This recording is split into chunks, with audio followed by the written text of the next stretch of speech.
Why Not? A queer podcast. Thank you to our sponsor, Pineapple Healthcare, an award-winning primary care clinic right here in Orlando. Pineapple Healthcare offers mental health counseling, HIV, STI testing and treatment, and specializes in care for the LGBTQ plus community. Open Monday through Saturday. Call today at 407-553-6336 and schedule your appointment. Pineapple Healthcare. Better together. Hi, everybody. I'm Rick Todd. And I'm Jeremy Williams, and you're listening to Why Not? A queer podcast.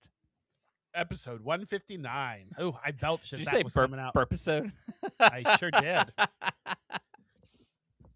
Oof.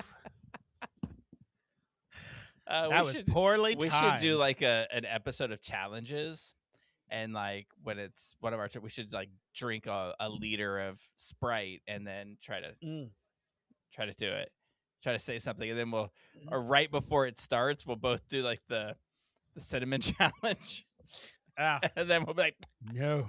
Did you see that one where that girl's like, oh, it cracks me up. Some good shit. Oh Lord, I like cinnamon. How bad could it be? Is there a wasabi challenge? Can you imagine an entire spoonful of wasabi?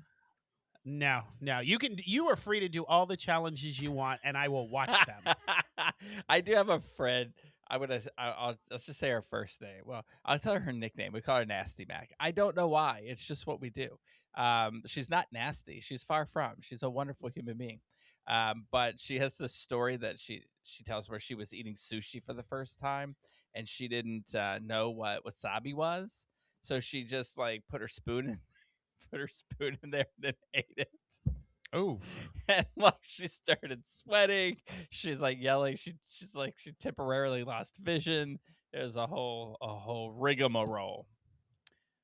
But she's the one too that was like in the financial district, which is like down where the Twin Towers were when they got hit. And she says this story. I mean, it's certainly not a comical event, but she didn't really know what was going on or know what to happen. And like, it's a tragic story, actually. Like her husband's talking to her on the phone, and he's like, "Get out of that building, get out."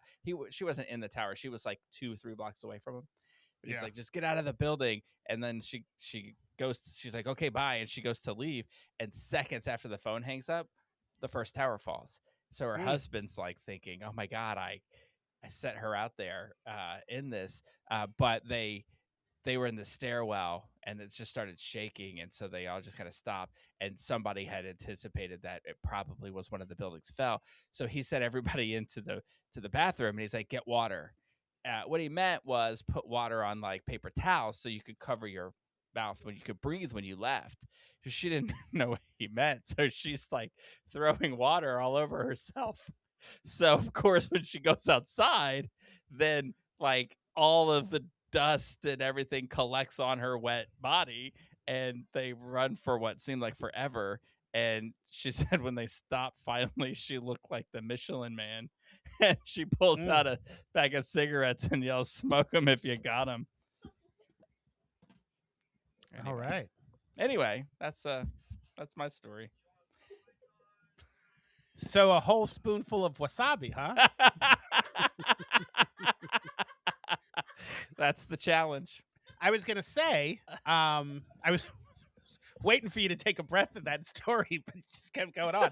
I was gonna say, I have heard that most wasabi, or what people think is wasabi in the U.S. with their sushi, is actually dyed horseradish sauce. They dye it green. That is not actual wasabi. Really? And I was like, have I never had actual wasabi then? I wonder if I have. Wait a minute, Publix. Are they lying to me? They Look, I love horseradish. Well, if it's Publix, it is. You can tell, right? It really is biting like horseradish. Also, like if you get shrimp from Publix and they give you those little pre-packaged little things of cocktail sauce, those are heavy on the horseradish. I dig it. I like to get a little kick in the face when I'm eating, you know? Yeah. Kick me in the teeth when I'm eating. Too bad we're not covering pillion this time. So yeah. 159. Are you having a very subdued day over there, Jeremy? I mean, we are in the middle of a blizzard. It's still snowing out. And it's just been one of those days. Chris and I went out because he was supposed to start his job up in Poughkeepsie today. So we went out to Poughkeepsie, dig that's so nice. Oh, Yeah. congratulations. Yay. Yeah. So we went out to dig his car out, and it is covered in a mountain of snow. So he's not starting till tomorrow. But we went out and tried digging it out, and then the plow was coming down the street, and we had to get out of the way. No way. And then they I was re-piled the gonna snow say, up. You And, spent all this time clearing it out, and then the plow comes by, and boom. yeah, and It's I all was right like, listen, you need to call your boss right now and tell her you're not coming in today because we are not getting this car out. Did you And, throw your fist in the air and yell, "Mom, Donnie"? No. Because we don't own snow shovels. So we were digging it out with umbrellas. We had like big umbrellas, and I'm digging it out.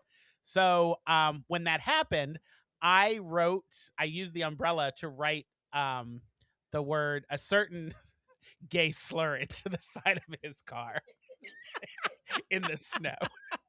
And then we erased it away because I was like, I don't want people to see that and get the wrong idea.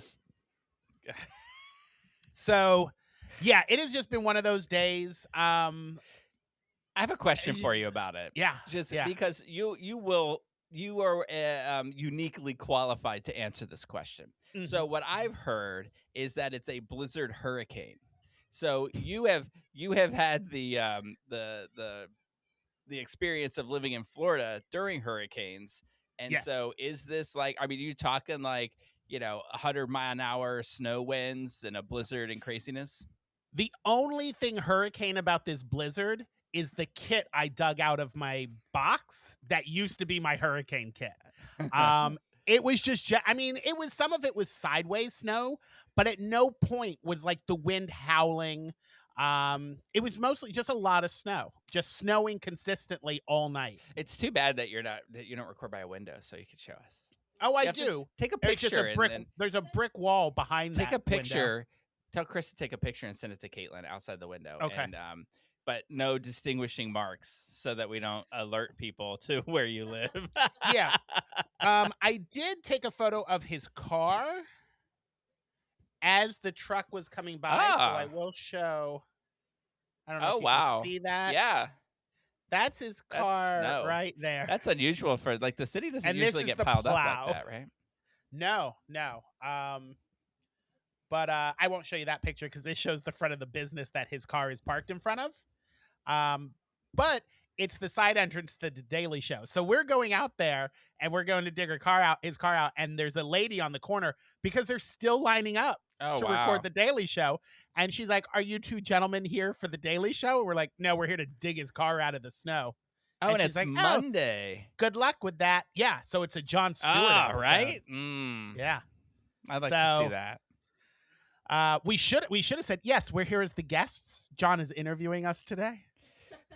So just for our listeners who might be in an area that it's not snowing or know what that it's like to experience that, tell us, how many inches did you get last night? I don't know yet. We're still counting.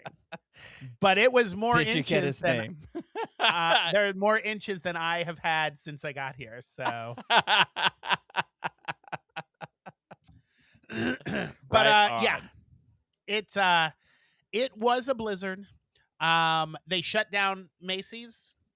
I had to go into work yesterday till about 5:00, and then they announced Macy's was closing, and then they were like humming and hawing like we're probably going to open at some point on Monday, and we'll let you all know. So I was supposed to open this morning, so I've been on call, and then my boss messaged me.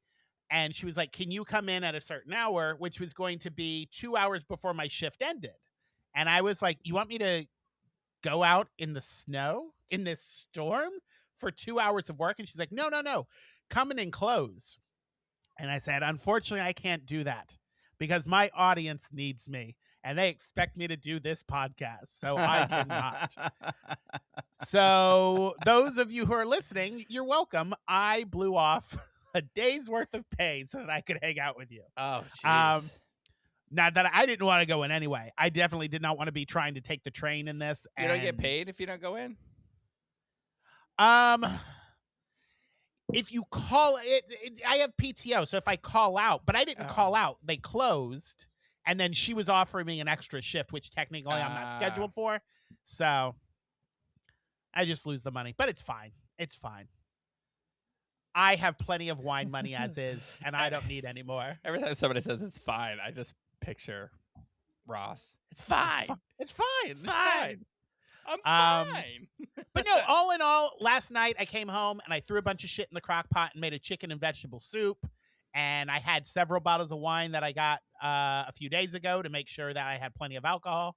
And I just hung out waiting for, because they kept saying it's the storm of the century. We're all going to lose power. So I have it over here, my little hurricane kit that has my battery operated lights and my weather radio. And I've got my book that I was going to read. We'll talk about it but I've joined a book club. So I've got a book that I'm reading. So I was like, when the power goes out, I'm just going to sit, turn the weather radio on, listen to the news, and I'm going to read my book. And it didn't even blink. And I know this is a weird thing to gripe about. I didn't have loss of power for a second. And it pisses me off now. Call your super. That's a fine. But yeah, it was pretty tame inside. Outside, it looks like a blizzard hit because a blizzard hit. Did you walk through it at all? Well, I mean, you were out there to dig just out to the go car. dig out the And then when we went down, me and Chris went down this morning, but because we were on a travel ban, which applies to walking as well, from 9 p.m. to noon. So because they wanted to have the streets clear for emergencies in case anything arose. So we were all on lockdown. And around, 8 o'clock this morning, we were like, let's go see if the bodega's open. And we went down there and we were the only ones in there with them, but they were open. Well, that's nice. So yeah, we got They're some like, food. hey, Jeremy, here's your big fat burrito. What's that called? Actually, it's the Hungry Man burrito. But it was the guy. He goes, "You want your coffee?" And because I always get coffee there, and I was like, "No, I actually have coffee upstairs, but I will take a black and white cookie because I earned it, suffering through this storm." So I got a black and white cookie, and it was good. They have good black and white cookies downstairs. If anybody's ever near my apartment, and at that bodega.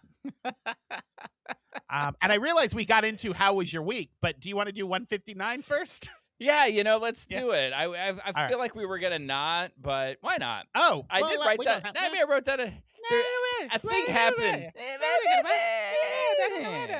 All right. So how was your week? My week. No, let's talk about 159. Let's do it. Okay. I only have a quick couple of things. And they're movie related, so I thought this was very interesting. The Alfa Romero 159 is one of the most popular cars to use in movies, and it has appeared in various movies, including Fast 10, Mission Impossible: Dead Reckoning, The Girl with the Dragon Tattoo, Quantum of Solace, and The Equalizer 3, just to name a few. God, I love those Equalizer movies. Yeah. I figured that whole collection of movies are like right up your alley. Not Fast 10. That's like... Oh, you're not a Fast and the Furious? No. Oh, I was a Paul Walker fan, though. That guy was beautiful. That's what I was like. What did I just heard a Fast and Furious joke? It was last week's movie, King Cobra. They were working on a movie, The Fast and the Curious. Yeah. I was like, I just refrain from any Fast and Furious jokes. I gotcha. At least I get canceled. So I was like, oh, don't say it. Yeah. In 2019, I was going to say, I yes, forgot. I apologize. Yes. I would like to see like a crossover movie of two of my favorite kinds. And they're getting to the point where I think that they're both of the age where this could happen. And I need Taken by the Equalizer. Like that sort of, I want Liam Neeson and Denzel Washington in an action movie where those characters work together to do something. I could get behind that. Yeah. I'll be honest. I enjoy the Taken and Equalizer movies in the same way. Like the first ones are great, and then they gradually get to the point where I'm like, did you really need that paycheck, Liam and Denzel? I love the Equalizer 3. Really? Where he's in Italy. I loved it. Yeah. All right. Yeah. It was really good. I thought the first one was really good. 1 out of And 1 Caitlins agree. Thank you, Caitlin. I've only seen a couple episodes, but I also really liked the Queen Latifah show. Loved that it. they did on Actually, the Equalizer. in the 80s, there was an Equalizer show, and I watched that when I was at Children's. And then I watched this one, and I loved it. And I don't know what it goes on over there. I don't care anymore because I don't watch Paramount Plus anymore, so they can suck it. But Well, I hear it got canceled, didn't it? well, it did, but here's the weird thing. I don't know why they would do this. They set up a spinoff, and there was going to be a spinoff Equalizer and the Equalizer, and instead of putting it out there, they just canceled it. They canceled both. Like, they never put the other one out, and they canceled Queen Latifah show, which I really like. Interesting. I will say this, though. I watch a lot of movies where people carry guns. I'm sorry, a lot of TV shows where they do. Like, well, not anymore, but kind of. Oh, my God. This is so exciting for me and only me. There's a Rookie spinoff called Rookie North that's going to start soon, and I love it because it's not on Paramount Plus, so I get to watch it. Yeah. Anyway, Rookie is ABC. Yeah. So I wanted to say that You know how I know Rookie's ABC? How do you know Rookie's ABC? Hulu? Because they're in the Hulu commercial. Yeah.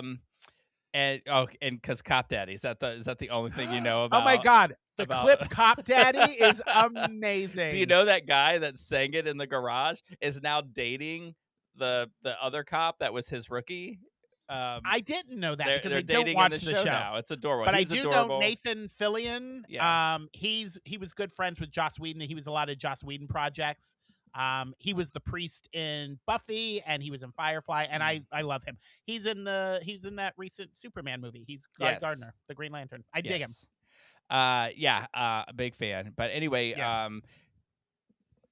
Queen Latifah's character, the Equalizer, she carried her gun weird. I thought, like, she had it like up here, and she would walk like Real you know close what I mean? to I'm like, her face. I was like, how you gonna Maybe she's nearsighted. maybe. Or maybe she had a bad experience when it was out here that I don't know why she that turned a made me corner and laugh. somebody hit her arm, so she corrected. Good for her. Anyway. I love Queen Latifah. I adore gotta her. say, I have not seen anything that she's done that I haven't liked. So Yeah. In movies and TV yeah. and in just like real life, every story I hear about her is just what an amazing person she is. I feel like somebody, I'm not gonna say by name, but somebody that used to work at Watermark hated her because he. I now felt- hate them. Do you remember that? I mean, it was a whole thing, like about how she wasn't out, but there was rumors that she should be, and they were like, she should come out. No. There's within queer circles, there's always conversations about, particularly if you're in the spotlight, whether you should like vocalize coming out or just live your life authentically and people can believe whatever they want to believe. Yeah. To each their own, I say. Everybody's story is their own, right? Yeah. In fact, I'm about 2 weeks away from just going back into the closet, to be honest with you. Are you getting nervous? A little bit. No, not here. I feel like I have to be gayer here, or they'll ostracize me out of the city. They're gonna kick you, This is- especially out of It's your a neighborhood. really gay place. Yeah, They're gonna kick you out this of is your like neighborhood. the gayest of gay. They're I gonna walked send you to outside. Staten Island if you don't wear a rainbow. God. I was going through the housing lottery because I like to check on there every once in a while, see if I can apply for something. And there was an apartment that came up in Staten Island. And I was like, nah, I'd rather sleep under a damn bridge than move to Staten Island. You're like, are they gonna pay me? If they're not paying me, I'm not going Right? to Staten Island. I mean, the only I'd way over is the ferry, right? I ain't riding a ferry again. Also, I'm not living in Staten Island. I have a feeling you'll ride a ferry again. Yeah. Anyway, what else do you got for 159? What else I got? Anything interesting? In 2019, 159 feature-length documentaries qualified for Oscar consideration. Now, I like to this particular year I point out because it was considered a low number. Usually, Really? like 170, 180 movies are considered. It was a low number in 2019. Eventually, it was shortlisted to the top 15, which is where the 5 nominees came from. And that year's winner was American Factory, the Netflix documentary produced by the Obamas. Oh, And anytime I can mention the Obamas, I will take that opportunity. greatest president of our time. Ever. Greatest president ever. People are saying it. I hear That's it. what people are saying. in 2 weeks, the I announcement's mean- coming out that he's the greatest president ever. I mean, just look. I mean, the 21st century, we have Right. just had some real men as presidents, And in and he really stands out amongst them. he is the epitome of like He is, and I say this as someone of who, what a real American is. yeah, I say that as somebody who thinks Joe Biden seems like a great guy. George W. Bush seems delightfully stupid. It's just it's such a now. whimsical time back. Yeah, you're looking back. It's such a whimsical time. Even though I was serving under him in the military, and Yeah, I mean, aspects do you of that remember when sucked. like he was a war criminal and everyone? yeah, it was remember the worst how thing he ever. won? Alleged He won war the criminal. 2004 election based on believing that we shouldn't be able to marry. Yeah, I Yeah. remember. Do you remember? and now Patrick we're all Starr like, remembers. oh, weren't those just easier times? Ah, Remember when our president hated us? It was an easier time. right? Yeah. What else you got? Oh, this one I thought was interesting because I don't know if you've ever taken an IQ test before. I have mean, not. I play that game where like every time I get an answer right, it jumps up 20 points. But sure. Oh, all right. Well, good for you. And I've only missed one on Wordle so far, so that's Good for that. Well, you must be Out of- super smart. out You of must one have the game brainiest played. of brains. So I found this out because there's different levels that they rank you. An IQ of 159 is the highest in the range listed as highly gifted. So if your IQ is between Ah. 145 and 159, you're highly gifted. If it's 160 to 179, you're exceptionally gifted. And if you're 180 or above, you are profoundly gifted. Well, I took it, and my number was not at all gifted. No. Mine is. Will you agree? Did Caitlin agree with that no, assessment? you. Oh. You're like, no way in hell. You're gifted. No, I'm saying no me. Oh, No okay. me. No me. Me no take test. Me no good with IQ. I don't need to be book learned. And then the last two are just the ongoing ones I do. Pokemon 159 is Croconaw, which is the first evolution of last week's I could guess. Totodile. It's all a crocodile thing I with gotta this guess one. that it looks like a Fred Flintstone outfit, Yeah. kind of thing. I Like a dig little it. Flintstone dinosaur thing. Oh, speaking of Flintstones, did you watch any? Yeah. This connects. I promise. Did you I watch hope. any of the Olympics? No. Well, Please explain how the Olympics link to Fred Flintstone. do you know like okay? So you know that they do like the team. What do they call it? I want to say Bobcats. The sleigh things. What do they call those? the bobsled team? Bobsleds. Did you say bobcats? I told you I'm not at all Alright. gifted. So you know they have like the two people and then they jump in the thing and it goes down the ice. Yeah. I was like asking a lot of questions about it because Jen watches all the Olympic sports and I'm like, they're like they said this person steers. I'm like, how? And then I thought, you know what? You want to make this game interesting? That they should have holes in there and they should put their feet down and Flintstone style steer it that way. There you go. See that I'm sport. pretty sure they steer by leaning. Like they lean in one direction and it turns, I think. I don't know. I don't know. You're You're not an Olympics person, huh?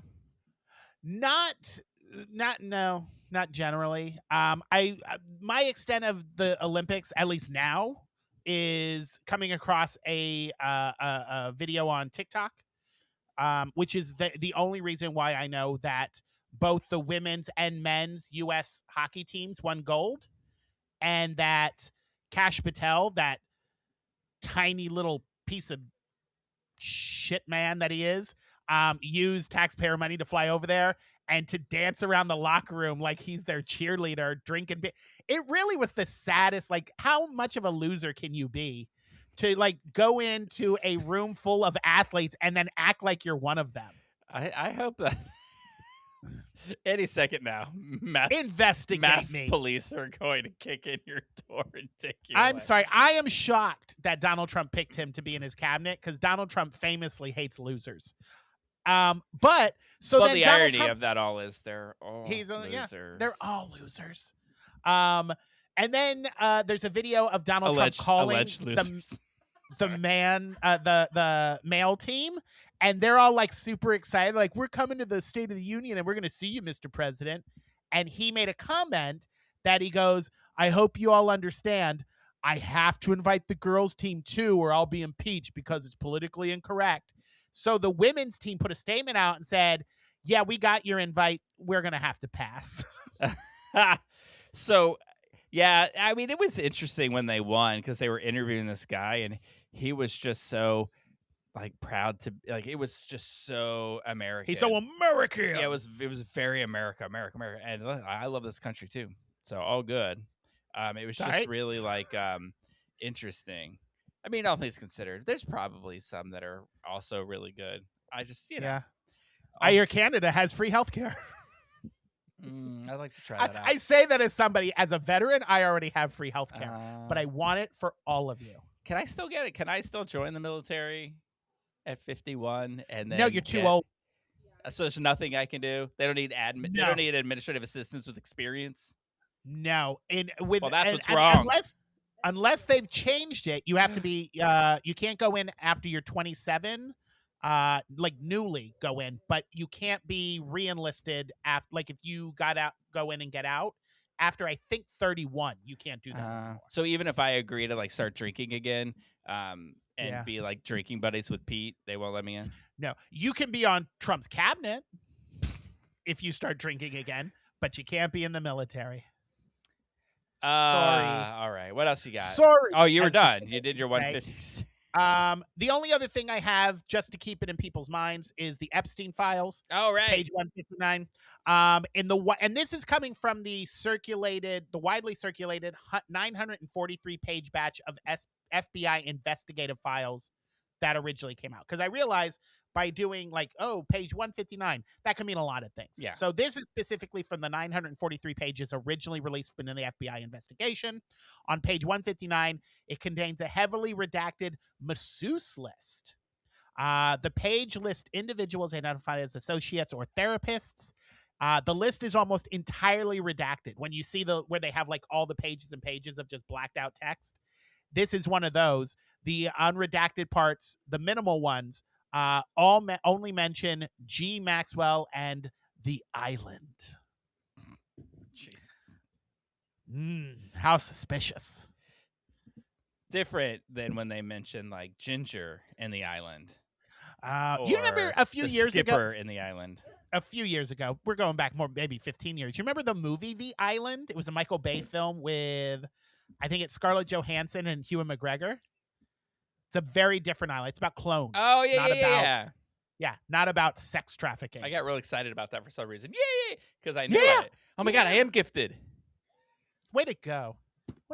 So I only wanted to do 159 and actually do the number because there two things relate to me. So I was like, oh, this will be fun. Pills marked 159 is meloxicam. I take meloxicam. Oh, good for you. Fascinating. You want to tell our audience what meloxicam is for, or you want to make them look it up? Yeah, I mean, it's an anti-inflammatory. I take it for arthritis. Not because I'm old, but because I have rheumatoid arthritis. I got rheumatoid arthritis. Talk about getting things that like you think when you're younger, you think, oh, these are old people's problems. I got rheumatoid arthritis, but I couldn't start taking Enbrel when I got it because I also had the shingles and I had to wait until I didn't have the shingles. 35 years old. I recently got my first of 2 shingle vaccines. It hurt, but I imagine it hurt a lot less than having shingles. Yeah, trust me. I had major side effects from the shingles vaccine. From the shingles vaccine? I got chills. I felt really sick for like a 12-hour period. I wonder if it's because you had shingles? I don't know. But having gone through the side effects and having had shingles, I can tell you that it is much worse to have shingles. Yeah. It's awful. The shot itself just felt like when you get like a tetanus shot. Yeah. It just kind of hurts going in and then your arm's sore for a day. Yeah. But other than that, I didn't have any issues. And hopefully, knock on wood, we'll not get shingles. What do you think the 159th episode of Friends was?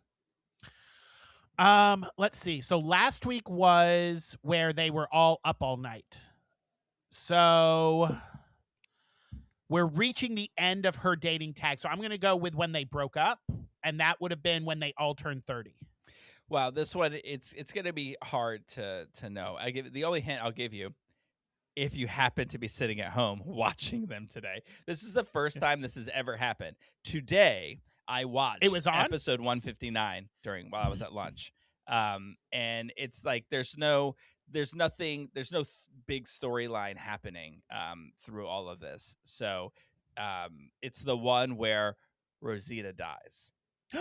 Oh, how can you say nothing big happened? No, I mean, Rosita died. No. Nothing happens that's a through storyline. Like it's no. Oh, I got you. nothing It's big- all it's a all contained story. contained into this, but a lot happens in this. That's when Monica and Ross go to collect their stuff at the garage because Yes. their parents are selling the house.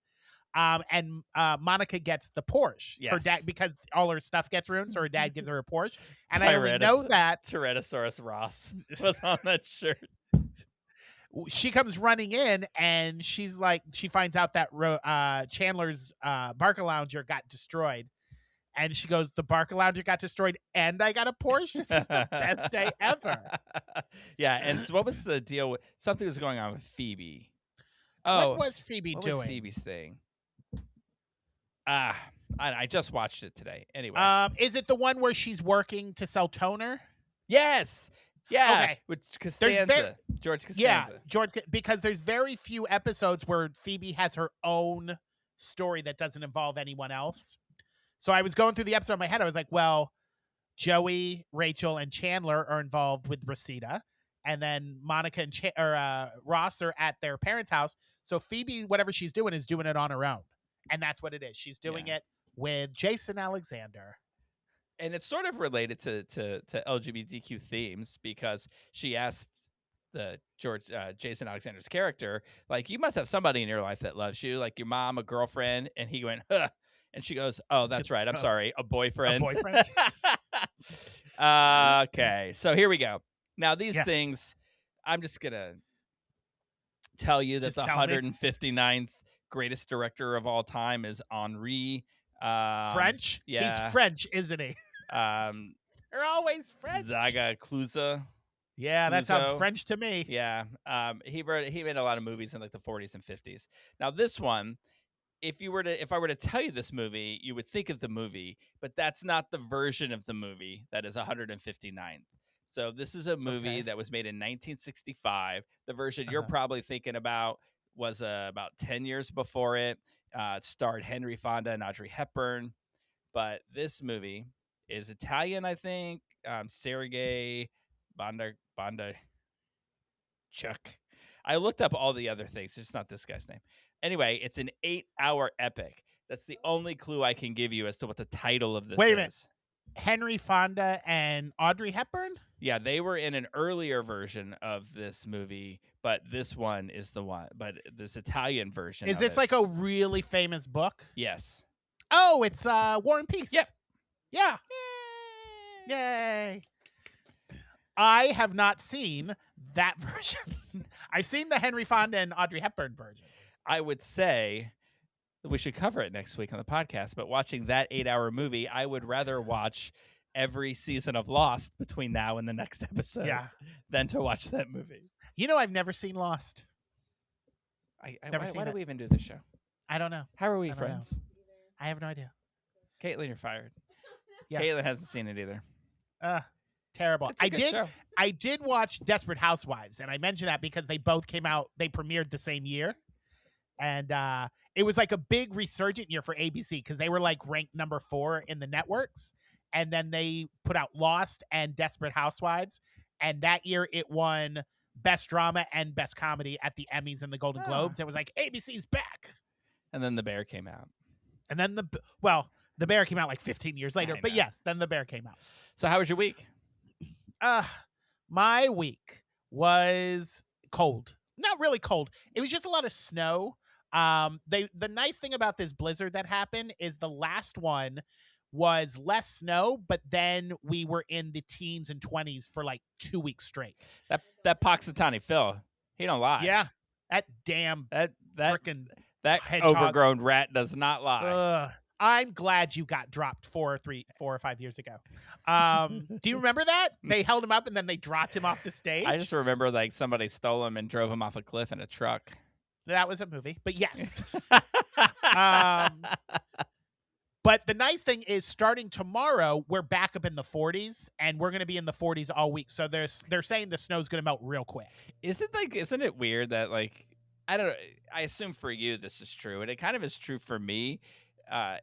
In a way, like the 40s has become comfortable to me. Like I could go out like short sleeves in the 40s and be like, oh, this feels great. If it's under 40, I'll put a jacket on. But over 40, I'll carry a jacket with me. Like, oh well, it might get cooler later. But yeah, short sleeves. 50s is short weather now. Yeah. If it's in the 50s, I'm wearing shorts. And I've always got a fan and a dab cloth with me to dab my brow because I'm always sweating. It doesn't matter what the temperature is out. If I have to walk, I am sweating. It's so obnoxious. I talked to my doctor about it, and I was like, tell me there's something wrong with me. Tell me there's a medical condition why I'm like this. And he goes, you're fat. And I was like, that's not a medical condition. Give me a pill for it. Yeah. Well, I mean, there is a pill now. There's a Wegovy pill. Well, there's a shot and a pill. Yeah. I'm working on it. It's pulling teeth up at this VA. I want to see you do that. You know those commercials? Do you watch commercials? I don't know if you ever seen them. Sometimes. There's like that. I have downgraded some of my streamers just to save some money, so I've seen some commercials. There's this commercials where people are like looking for a doctor, and it's like the app that you can find the doctor. There's like one where a woman has a little rash and then it keeps growing. I want to see you like just sweating profusely, like the guy in Airplane, just like water just coming everywhere. And you're like, hey, who's a good doctor for sweating? And then I did hear that witch hazel, get witch hazel on a little cotton swab and to wipe it where you sweat, and that you won't sweat. So I gotta get some witch hazel. You know what else does that? Botox. I have heard that, but I don't want no one sticking no needles in my forehead. I wonder if so here's the thing that I worry about stuff like that. And Roseanne Barr ruined this for me. She ruined a lot for me. Like liposuction and stuff like that because she got it. Yeah. And then she's like, one thing they don't tell you is they suck out your fat cells. So where the fat was growing, it goes away. But wherever there are other fat cells, the fat just goes to them. So she's like, so you just start getting fat in weird places. And so that kind of ruined that for me. Yeah, I've heard that because, you have so many fat cells, and that if you're still eating the way you were after you get liposuction, you just have fewer cells for them to go into. So then, like, let's say you get Botox, and you get Botox like on your forehead and stuff like that, so that, and like in your pits because you got sweaty pits, you don't want to sweat. Then what do you just get swamp ass immediately? Like after like a hose coming out of you? I hope not. I want to know because before I do it, I want to know what the consequences are. I don't want to be, the test subject for this. Yeah. I mean, I don't want to feed into stereotypes, but you're pretty well entrenched in the gay community there. You've got to know people who use Botox. Yeah, I might be married to somebody. I mean, you just got to step outside that door, and I'm sure there's at least 3 or 4 people. Botox. Oh no, he has. Oh no, yeah. I don't need to be talking this business. I hope he's not listening to this one. Well, I don't know. The whole board of the center is, and they probably just heard me yell out, "My husband has." So the snow, the blizzard was fun. I got rid of Facebook this week.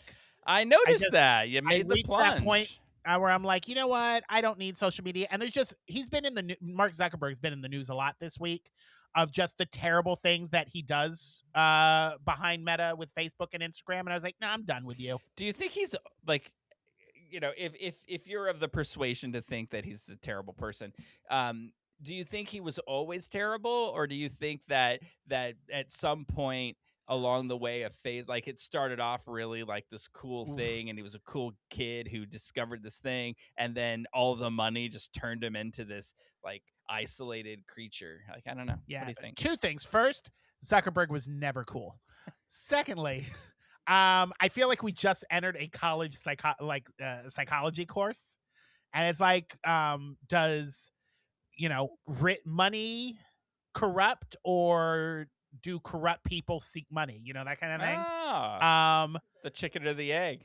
Yeah, and I think he's probably just a terrible person, with or without money. So, and I only say this about maybe 300 or 400 people, but fuck that guy. We should do an episode just called "Fuck That Guy," and then we'll spend an hour just going taking turns. Yeah, fuck that guy. And then we'll turn it up, and we'll be like, ooh, that hot man. Fuck that guy. That kid that punched me in the 6th grade. Fuck that guy. Fuck that guy. So yeah, I've still got TikTok. I'm trying to wean myself off of TikTok's proving to be a lot harder to get rid of than all the other ones. And I have LinkedIn because you never know if you need a job. But I got rid of. I had opened a Instagram, and I got rid of that. I had a Twitter that I would like go on and read tweets on, but I got rid of that. I'm spending too much time on social media, and so I got rid of it all, and I was like, I will be able to focus on other things. And that leads into the next thing that I did this week, where I joined a queer book club. Oh yeah, that's Yeah. exciting. Like, is this an in-person thing, or is this a Zoom thing? It's starting off right now it's going to be online only. So it's going to be like a Zoom kind of book club. But if we get enough local people, because I actually found the guy who started it on TikTok. And he was starting a queer book, and he goes, I got this book, I'm going to read it. Let's start a queer book club. So I messaged him, and I was like, hey, I'm going to get the book. I love this idea. He's a British guy who just moved here a couple of months ago, and he's trying to meet people. I was like, this would be a great way to meet people. So it's going to start online. Let me guess, what's the first book? Red, White, and Royal Blue? No. The first book is actually called Box Hill, and it's written by Adam Mars Jones.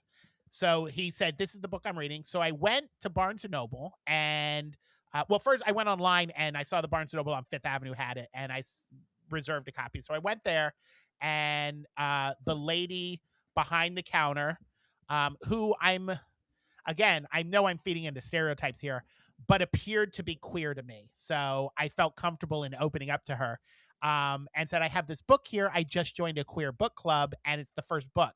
And she got it, and she says, oh my God, I've been wanting to read this book because I want to see the movie. And I said, oh, they made a movie on Box Hill. I didn't know that. I'll watch the movie after I read the book. And she says, yeah, but the movie's not called Box Hill. Do you know what the movie's called? Let me guess. Okay. Bird Box. No. Pillion. No. It's the book of Pillion. It's based on a book called Box Hill. So I was like, that's a holy thin shit, book. I saw that movie. It is. It's only, this is why I'm happy it's no, the first one. Look, this is the book I'm reading. Look how thick it is. Please. You read that like people read the Bible. You skim and then you preach. But it's only like 114 pages, so it's a really good book to start off. How big are the words? Like the print? Like normal words. Oh, okay. Normal print. So I'm going to read that and see how it compares to the movie. But I must look like an idiot to her because I was like, oh my God, I can't believe they made a movie about this book. And then she's like, yeah, it's called Pillion. And I was like, I got excited for no reason because I'd seen the movie. And I was like, oh my God, I saw that. And she's like, cool. Yeah. Thanks for coming in. She's like, well, I guess you can't read the book first. Yeah. So I'm going to go back there and hopefully she'll be my friend. So I joined the book club. This is kind of funny. I went to my optometrist appointment this past week because I need to get new glasses.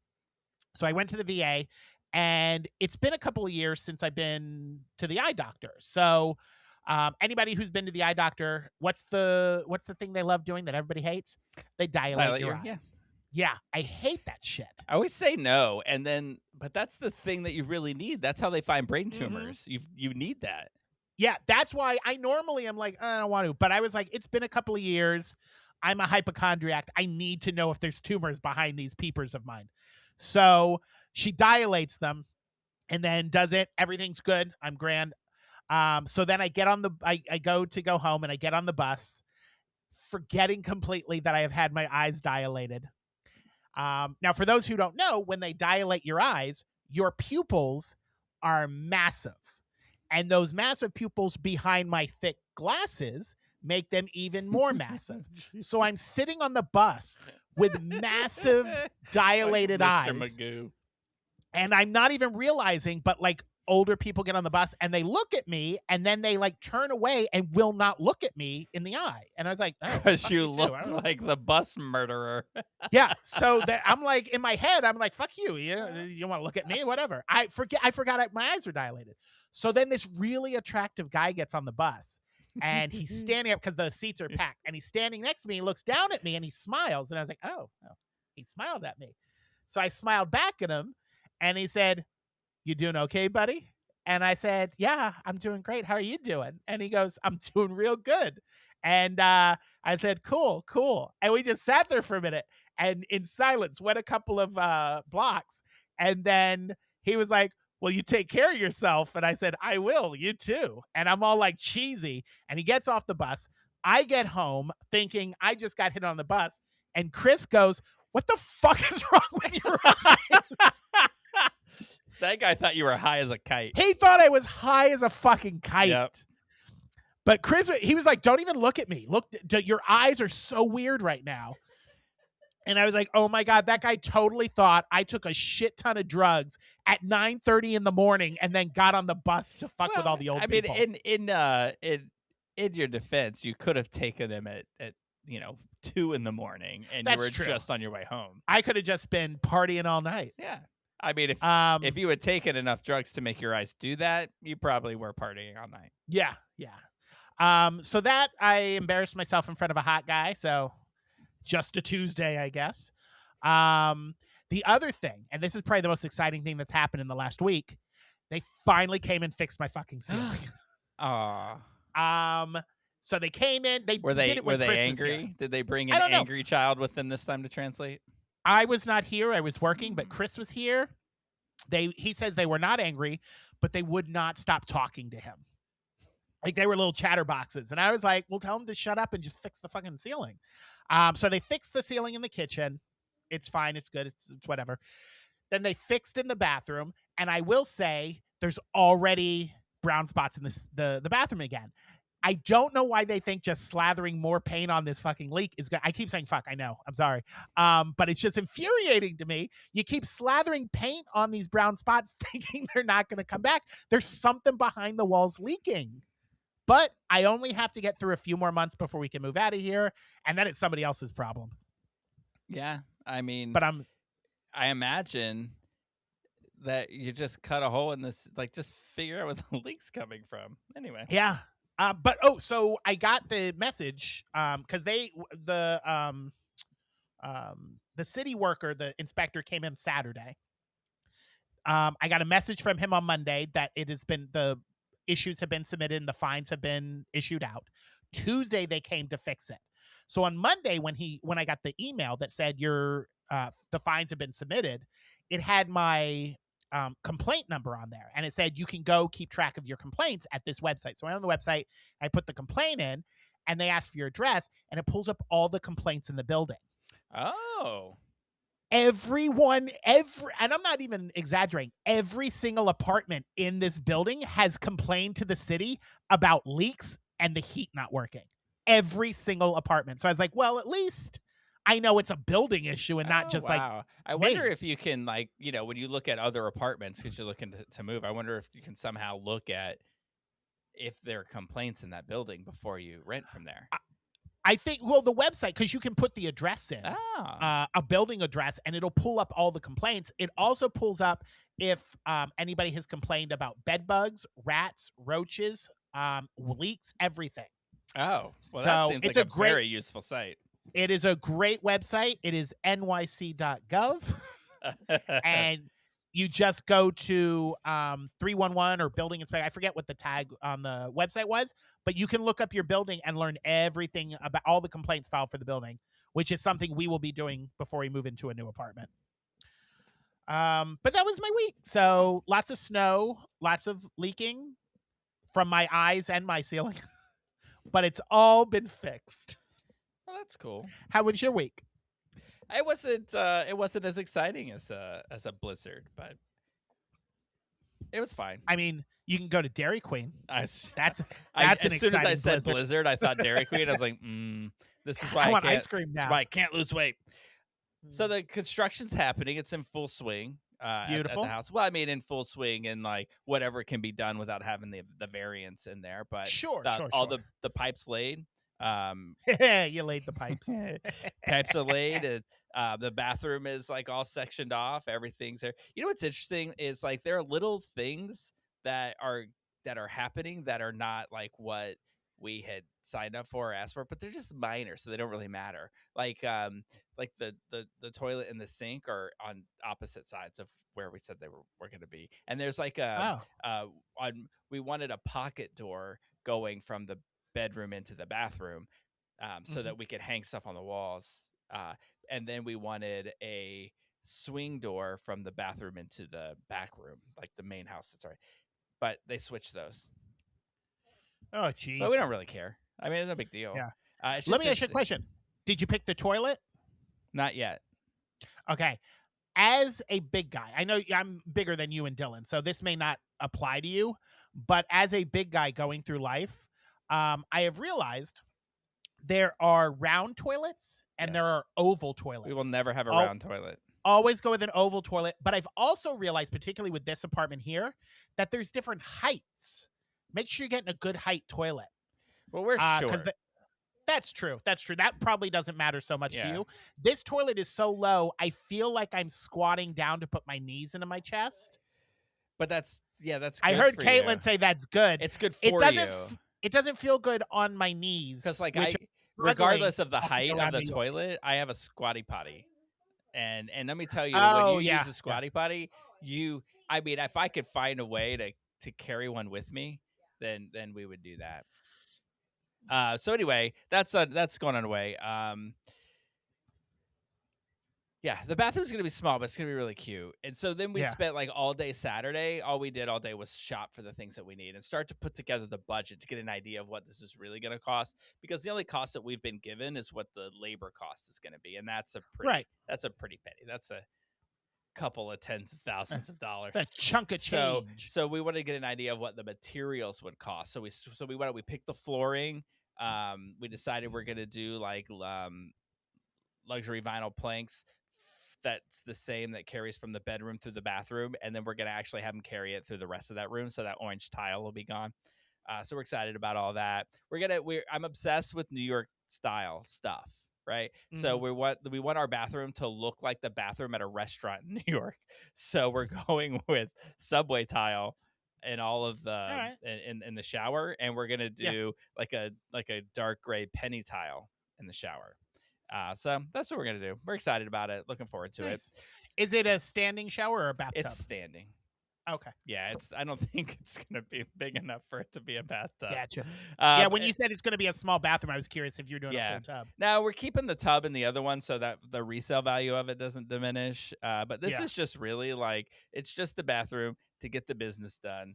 So that there's 3 bathrooms because there's 3 people. I mean, I'm not saying you need to go this way, but have you seen those commercials for the elderly tubs where it's like a door that opens like a car door and then closes, and then you sit in a chair, but it's like the size of a shower? Mm-hmm. I want one of those. Yeah, I mean, I love that. It looks comfortable. Yeah, my mom was cozy. complaining. I want it because my mom's like 80, so she was complaining about the bathtub. I was like, you need a door on your bathtub. Because she's like, I just want a stand-up shower. But a stand-up shower with a car door and a seat, that's like that's rich. How rich people live. I love it. Every time I see that commercial, I was like, that's what I want. So Thursday was out and about networking. That's our new. That's what we call our third Thursdays now. In Orlando, right? At Savoy. Yeah. It was really nice. I actually linked up with a roofer there. So I will say this because He's listening.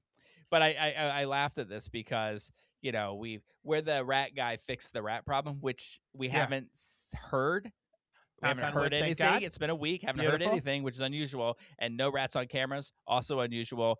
I think this may be it. But anyway, we had to get a roofer to come out and give us a quote on sealing up the pipe that they sort of temporarily sealed up to make that work. And I, on the way home, because he said, let's meet out there and I'll give you a quote. And I said to Dylan, this guy's going to try to sell us a new roof, and I'm going to leave. I'm just going to walk away when he does. So we get up there, get up on the roof. First words out of his mouth, just replace the whole roof. First words out of mine, ain't happening. But I mean, it's a thing, because he's like, well, you've obviously got some storm damage here. So what I'm saying is you can get a whole new roof for your deductible. So why spend, $400 on this one little spot when for $1,000 you can get an entirely new roof? I get where he's coming from. I understand. But, it's just, it's just that thing. Anyway, so that's really nice. I hooked up with a roofer once. Oh, yeah? Yeah. You get nailed? Well, we both did. You know him. You've met him. You love him. His name's Gary. You remember Gary? He was a roofer. Oh, he's adorable. Yeah. I didn't know if he was a roofer. If you're listening, Gary, I don't even know. Yeah, his whole family are roofers. He's from a roofer family. Remember when I was different. hitting on Gary and his boyfriend got really mad? Yeah. I used to drink a lot, so I apologize to his boyfriend. He's still with that guy. Yeah, good for them. Yeah. So yeah. Shout out to Gary. I don't know if he listens to this or not. Of course he is. Of course. He misses me. Who doesn't listen to it? So, you ever do you and Chris fight about where you're going to eat? No, me and Chris don't eat together. Really? No, not really. Not like fight about it, but kind of like sometimes we'll be like, oh, you want to grab some food? And then we'll be like, I don't know what I want. If we're like the type of friends, like if we want something different, like he's feeling one thing, I'm feeling the other, it's like, all right, well, fend for yourself. But if we're feeling the same food, we'll okay, we'll go to that place together. But no, we don't generally fight over food.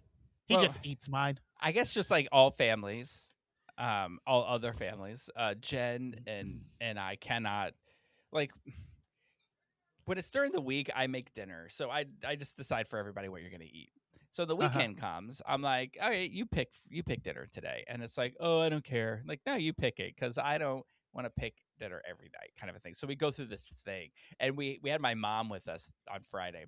And I was talking, like, on the way, I just get in the car and start driving, and I'm like, just tell me where to go, pick something. And she's like, I don't know. And then I told my mom, I was like, do you remember how mad Dad used to get when we wouldn't know where to go? And like, she would keep giving suggestions and he would keep vetoing them. And then he gets so mad one time he stopped in the middle of like the busy intersection at 436 and Aloma. And he was like, I'm not moving until you decide where we're going to eat. And it was this whole thing. Well, we were having one of those moments, but I said, well, because my mom wanted Mexican food. And I was like, what's that Mexican food place like across from Stubborn Mule? You know what I'm talking about? I couldn't know the name of it, but Jen thought she found it, but it was some other place called F&D Cantina. So we went there. Delicious. It's like where City Market used to be, I think, on Central. Okay. Just there's like that thing on the corner of Summerlin and Central, like the big restaurant that's there, and then there's a sushi place, and then there's this place. It is adorable. I can't believe we haven't been there before, and the food's incredible. So shout out to F&D Cantina for being delicious. Now when we go to a Mexican restaurant, I always order like a margarita mocktail, because I had one in Houston that was delicious.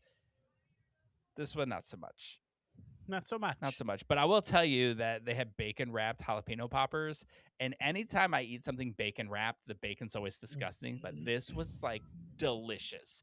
And I feel like they cooked it and then deep fried it, so the bacon was cooked all the way. It's so good.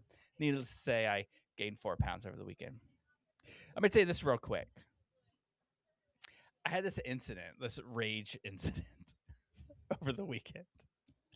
And it's like, I don't know, like I just immediately got angry about something and then started ridiculously yelling about it until somebody like pointed out my absurdity. It was sort of like a road ragey kind of a thing. But softball season started on Sunday, and it was like supposed to rain like around 8 or 9, and our game was at 8, and so it was just really moist in the air.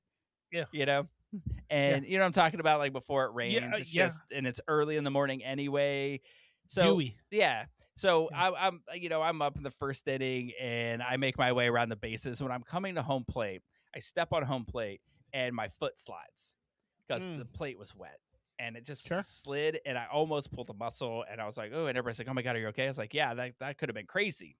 So then a couple of innings go by, and I get a hit, and I round in first base, and I slip again. But this time, I mean, you're talking like this is like banana peel cartoon fall. Like, just like a rock. Like, my foot just came out from under me, and I just went down like really hard. I don't know if you can see, but like I scraped up my arm, and but I got so enraged, right, that this was happening, because I wasn't the only one. There were like 3 other people that had slipped on the bases. So I stood up and was like, somebody wipe down these fucking bases. I get so angry. And everybody's like, are you okay? And I'm like, I'm okay, but these fucking, I was just yelling about it. And I'm like, and take my signature back from that. Like, yeah, I'm not going to sign a waiver if this is how you're going to treat people. Da, da, da, da. And my brother from the dugout goes, so let me get this. He's complaining that the bases are wet in the rain. And then I started laughing, and I was like, all right, my bad. Sounds like you needed a Snickers. It was just a hard fall. Yeah. And I was angry because, it's embarrassing. Yeah. It sounds like you were probably angry at yourself and embarrassment and just needed to lash out. Yeah. Also, it hurt. Yeah. So much. Look, when you're 51 and you take a hard fall, it's not easy to recover.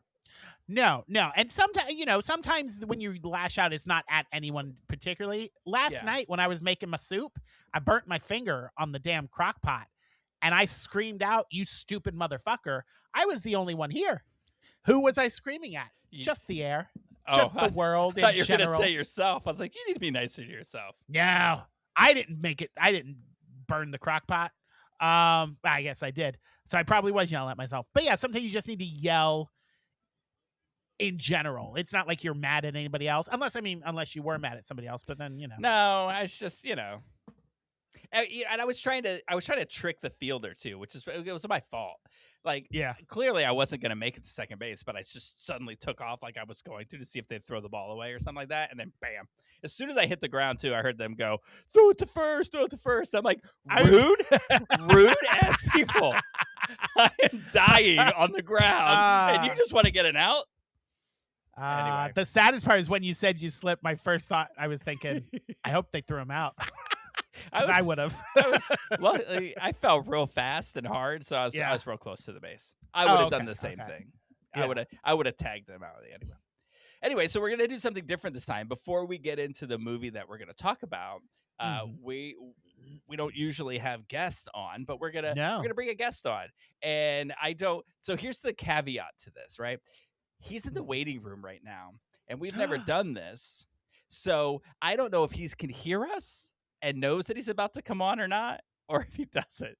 So I'm going to click this little checkbox to invite him on, and then we're going to see if he's there, if he's sleeping, or if he's working and forgot that his camera's on. So we're going to find out what happens. Hold on. Before you click him through, let's see if he's listening. Who's this stupid guy you're bringing on? The person that keeps this podcast going. So here we go. We have it with we are bringing on the CEO of Pineapple Healthcare, Ethan Suarez, who is wonderful because he's a sponsor. For many reasons, he's wonderful. We love Pineapple Healthcare. You'll know their commercial that runs at the beginning of every podcast, and you see their logo on all of our ads. Wonderful, wonderful people. But they are the driving force behind One Magical Weekend. And so we wanted to invite him on to talk a little bit about that. And I'm going to say all this again, just in case he couldn't hear us, so that he knows that we appreciate them after I let him in. So here, let's find out what happens. I'm about to click the checkbox. You ready for this? Without further ado, Here's Ethan. Hello. Hi, how are you guys? Good. Welcome. I don't know if you could. We've never had somebody come on and be in the waiting room, so we have no idea if you could hear anything that we were doing. Nope. Awesome. Ah, So, sweet. well, we're really glad that we didn't catch you because there was no way for us to let you know. Hey, we're going to bring you on now. So we're glad that you were there and that you didn't forget and we're doing something else. And like, boom, boom, there you go, live on camera. No, I was doing actually answering emails. Like, I was looking at some reports for One Magical Weekend, actually. Awesome. Well, that's exactly why we had you on. So what we have you on to talk about, but I just want to say again to our listeners that this is Ethan Suarez, who's the CEO of Pineapple Healthcare, who is the sponsor for this podcast. And we're so appreciative for that. Obviously, we wouldn't be able to do this without that support. So thank you for that. Now, I'm going to get to talk about One Magical Weekend in just a second. But before I do, I have a question that I've always wondered, and I don't know the answer to it. Why Pineapple Healthcare? Where did the name come from? So when Pineapple Healthcare was founded in 2020, it was founded by my sister-in-law, Michelle Suarez, Michelle Ochoa now. I always mess up her last name because she got married. And she's down in Miami and she wanted to create a healthcare system during the height of COVID because, we were all a little crazy during COVID. And she wanted to something, so she went to her mother, my mother-in-law, and was like, what do you think about this? And she came up with a couple different names, and we were like, pineapple, because it also means like welcoming and hospitality. So she always wanted to be a welcoming and hospitable place. Did Jeremy ever tell you his story about his Pineapple Healthcare pineapple that he got? Yes, it's always upside down. Yeah, I had a pineapple in my car. It was a little. I actually got it from Ginger Minge and Gidget Galore, from a bingo we were at, and it's a little solar powered pineapple that dances. And I didn't have AC in my car at the time, so I had my windows down, and I drove up, stopped at a red light, and a truck pulled up next to me, and I heard, "We love your pineapple." And I looked next to me, and it was a male and a female in their truck. Middle-aged, had these goofy smiles on their faces, and why don't you come over and have some drinks with us type smile. And I was like, oh, thanks, I got it from some drag queens. And they were like, oh, okay, well, we really like pineapples. And then I later found out that is also a symbol for swingers. Yes. And I think they were trying to pick me up. Yeah, I get this sometimes when I wear like my shirt in like my uniform shirt, and like I go to Publix after work. Like I'm like running through the supermarket after, and I'm like they're getting a little side eye, especially going to Secrets and out in Kissimmee a little bit. Sometimes they're a little interesting. I guess I had that story wrong. I thought it was one of the things. I have those pineapples. I love we have those the squishy pineapples. Everyone comes up to us when we're out tabling, and they're like, they love them because we give them to kids on everyone that interacts with us, all the people come up and be like, do you know what this means? When they flip it upside down, we're like, yes, we do. We sure do. You guys are great for the community. You sponsor so many events. You're big sponsors of us and advertisers, and we really appreciate all the work that you all do. Oh, I appreciate it. But I wanted to bring you on because... Oh, wait, real quick. I do have a gripe, though, Ethan. What's that? And I'd like to bring it up. So, shit. I haven't run this by HR yet, but no, I noticed. If you were listening to the earlier part of this podcast, I got rid of my Facebook, but I did have Facebook in December during Christmas, and I was scrolling through it, and I saw a picture of you and Eric taking a selfie in New York City in front of Macy's. Yes, my husband did have he had surgery, and we were up in New York City while on our holiday break, and we brought our mother-in-law up, and she's a shopaholic, and we went in Macy's. That was like where they were up there for 2 weeks. I was back and forth, and every time I called up and I was like, where's mom? And she's like, oh, she's at Macy's walking around because it's the largest Macy's. Nice. Yeah. Since I moved to New York, I work at Macy's. And when I was scrolling through Facebook, I was on my break at Macy's, and I was like, oh shit, they were right out front. And I didn't see you. I didn't see you guys walking through Macy's. You should have popped in and gotten some boots. I Hey, actually had to get like some sweats and stuff like that because it was so Yeah. miserably cold when we were up there. It was. It was. you It may has have been actually miserably sold cold there. Uggs to his mom. You don't know. Yeah. Oh, did she buy some Uggs while she was there? No, I don't think so. She got a sweater or two. Oh, well, next time y'all are in, come buy Uggs. I will.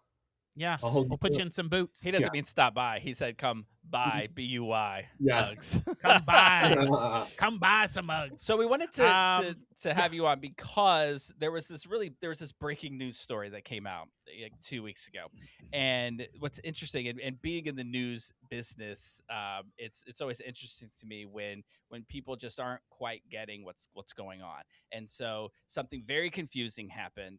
And we thought, what a great opportunity if we could have you come on and just sort of talk about One Magical Weekend and let everybody know that is fine. So what happened is Gay Days Inc., their events surrounding what has been known as the Big Gay Weekend in June. It's the weekend that surrounds Gay Day at Disney.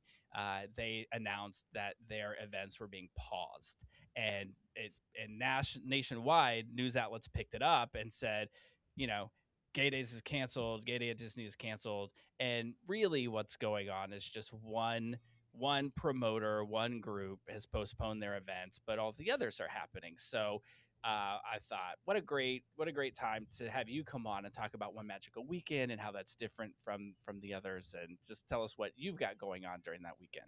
Yeah, that was I was glued to my phone when that breaking news happened because it was like my phone just did not stop vibrating. I never had my ringer on, and so I was just vibrating nonstop with text messages coming in, and like Facebook and every different communication channel was like, "What's going on?" And I'm like, "I'm learning this as much as you know it." Like there were some rumors in the community that I had beforehand. But yes, that was the confusing part, is because there's Gay Days Inc. and then there's Gay Day at Disney, and which is an unsanctioned, unaffiliated event with Disney. It's just started as a group gathering at the Disney to wear red shirts and hang out together back in the day when we all communicated via chat rooms, and that was our social media and AOL chat rooms. Yeah, it's a real grassroots event. It's basically a community event. The community owns it. There's no organization whatsoever that decides what's happening. It's just the community said the first Saturday of June, we will show up at Disney in red shirts. That you know what? An interesting tidbit about that first year, I recently found out that originally they weren't going to do it at Disney. They were going to do it at Busch Gardens. And they told Busch Gardens they were going to do it. And Busch Gardens says, no, we don't want you here. So then they were like, well, we'll do it at Disney, but we won't tell them. Right. And they went to Disney without telling Disney. But originally, Gay Days was supposed to take place at Busch Gardens. Oh, wow. Somebody learned something new. And then it's an educational podcast, really. It is. Listen, just because I don't work for a newspaper doesn't mean I'm not a journalist. Tell my mom. And so, yeah, so that was that promoter paused their events this year. I wish them the best, during their events. They always had their hotel by SeaWorld, and One Magical Weekend has our hotel right outside Disney Springs, in the Lake Buena Vista area off of 535 in Palm Parkway. We're right outside the gate to Disney. But there was always been some confusion, and for the last 20 years, we've always fought this confusion of saying that we got lumped into them and then they were lumped into us, even though we're the only event that actually produces the events that happen on Disney property. We're the event that produces Riptide at Disney's Typhoon Lagoon and the Red Party at House of Blues. So that Typhoon Lagoon thing, I just want to say for our listeners, if you haven't been, go. Typhoon Lagoon is the best event of the year. So let's explain that one a little bit more. Everyone's like, "Oh my god, it's a party at a water park." Yes and no. Yes, it is at the Disney's water park, but it is not like anything you've ever experienced, because at 5:00 they kick out all the families and the kids, and then at 5:01 my team comes in and starts bringing in all our bars and setting up everything, all these cool fun stuff, And then at 7:30, the VIP gates open, and you get to come into VIP and start drinking. If you have VIP, you get to drink. It's an open bar while in VIP, and the rest of the main gates open at 8 p.m. and we party all the way till 2 a.m. So it's about 6,000, LGBT allies and friends all together. And this year we'll be headlining by Joel Corey, who is coming all the way from England. He's a producer, DJ. His last hit was Head and Heart with M&EK. So we're super excited to have him producing and headlining Riptide this year. But all the water park is completely open. All the rides are open. You get to just enjoy the water park at night. Yeah, it's really great. I mean, even just sitting on a float going through the lazy river in like a sea of gay people is really cool. It's really cool. It's a great event. It's so much fun. Everyone's so nice. We just had a meeting, and I'll give you a little behind the scenes look with it. We were talking with Disney executives, and they're like, "Oh, well," we were talking about security and how they're always beefing up security for everything. And they said, "Oh, there's gonna be some plainclothes security there." So I said, "Well, do we get to pick the security guards? Because are they gonna be in Speedos? Because if they're gonna be in regular clothes, we're gonna know who they are right away." You're right. I like plain clothes for Riptide is a what very does that mean? very small bathing suit, and so we were happy about that. And so one magical weekend, we start on Thursday night is our welcome party for our locals and anyone else that's checking in early. And then we really kick off the party on Friday at noon with our pool party starting, and then Riptide on Friday night. And then Saturday, we honor Red Shirt Day at Disney. I very much, and the previous owners were very much in honoring our history and our representing our community. So we always honored Red Shirt, and that's why we had the Red Party at House of Blues on Saturday night. So you get to spend the day in the park. If you don't want to go to the park because children, and you're not one of those Disney gays, Jeremy, you laughing because you remember all the living here in Orlando. We had this. I remember the Disney gays. Yes, the Disney gays. Yeah, I remember the episode where Jeremy realized he was a Disney gay. Yes, not to the extent of some people on this podcast, but yes. Yeah, I do dabble in the Disney gay. I didn't think I was like a crazy Disney gay until Jeremy pointed out that my suitcase is Disney. It's all Mickey Mouse. Yeah, so I was like, well, if I have a Disney suitcase, I must be. But yeah.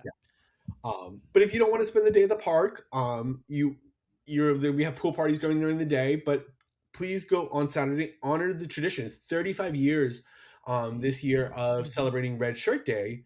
So there's a big picture at the castle with like a huge group family photo, which I don't know how they coordinate it, and there's too many cameras but that's the historic photo. And then at 1 or 2 p.m., they do the meetup at the Bear Jamboree for the sing-along, which is hysterical. It's heaven. Yeah. Which is open back up because it was closed for a year or two, wasn't it? They've revamped it. They revamped it. It's all new songs. And what is it? Ginger Minge no longer comes down from the ceiling and like does her sing. Oh, no. Oh, no. Allegedly. It's... I feel like I must have seen this before, but I go every year to this 1 o'clock show because it's just great. It's all the bears show up, and it's just, they all just get in there. And before last year, everybody knew all the words to all the songs that would sing along. So this was new. People didn't necessarily know the words, so we just kind of sat there. But when that big bear, because that still happens, big bear comes down from the thing, and somebody always like takes $1 out and gets up like they're gonna tip her, and it cracks me up every time. Yeah, and it's such a great event. The bear coming down, that's not Ginger Minge anymore because Ginger Minge went and lost all that weight. Yeah, she's Karen the Carpenter herself. I say that as someone who would like to lose a bunch of weight, but she lost like a shit ton of weight. Yeah. When I saw a photo of her, I was like, "Holy crap!" She looks good. She looks really good. Yeah, she's lost a lot. Yeah, good for her. And then Saturday night that we have skinny bitch. I know, jealous. And then Saturday night we have our Red Party where we honor the Red Shirt Day. So you spend the day doing what you want, and then at night we have House of Blues at Disney Springs, and this year's theme will be Carnival. Ringmaster is our theme. So come in your best Ringmaster attire or your carnival attire. That's a good one. And And people do, right? Like people go to the red party like decked out. They're great I costumes. got to tell you, every year, this will actually be the first year since I think like 2012 that I won't actually be there. But every year, I'm pretty sure Chris was only my friend because I had to go cover. I had to. I know I got to go cover the One Magic Weekend events, and every year he is obsessed with what the Red Party's theme is going to be and gets all decked out for it. Yeah, so it's Ringmaster. That we have some really cool surprises inside for the show. It is produced with Hard Drive Productions, where they bring in incredible dancers and acrobats. And what we've been talking with them about, like my vision of what this show is going to look like, is that a hidden secret is me and some of the executive, Billy and Tom, the previous owners of One Magical Weekend and Bear Jamboree, and I kept their tradition is I don't know what the Red Party like main show is going to be until that night. I don't see, Oh, wow. I don't see the rehearsals. I don't want to. They kind of give me like, hey, we're kind of going to do this idea. And I'm like, no, I want to be just as a surprise because I love living in the moment with like my guests and just being in the crowd and being like, oh my God, the curtain opens and this is this awesome show. And That's then exciting. yeah, so that's the little I still like Kid at Heart too. Like I've been a guest at One Magical Weekend since I was 18 years old. Like coming up from when I went to college in Fort Myers, everyone's like, let's drive up to Orlando, and we were staying. We couldn't afford to stay at the host hotel. There was no host hotel back then. And we would stay at the Knights Inn on 192 because it was like 5 of us crammed into our room. And we would go to the water park party, and we just partied all weekend and went to Disney. So Was Hard Drive involved in the Red Party before, like in the previous years? yes, they have been. They're incredible. Mm-hmm. Their production value is insane. For our listeners that have been around in Orlando for a long time, that's the group that really took Headdress Ball, which was an event that used to raise money for Hope and Help. They took that to the next level, and they're featured in the documentary "Greetings from Queertown, Orlando," produced by Watermark. Quick plug. Yes. Look at all the connective tissue. Yeah, they're in the great. community. And Billy and Tom are great too. They really, something that's interesting about for whatever reason, just sort of have lumped. And I think a lot of people in the community do. This is where all the confusion comes in about what happened with Gay Days Inc. Is that we'll call the week Gay Days, Yes. and it's just for most of us, for like locals, what they mean is the days that surround Gay Day at Disney. And so there's always been ups and downs for this week, things that coming in, and Billy and Tom stepped in at a time that was crucial, like during one of the downturns where a promoter wasn't able to fulfill the week like it had been, and they sort of stepped in and said, and it was that. I think it was called Beach Ball before, and when that fell apart at Typhoon Lagoon, they stepped in and said, "Well, we're going to do Riptide, and we're going to keep this tradition going," which was great. And then they really, from there, really turned that week into like this, like a chock full of events, like the events that you were just talking about.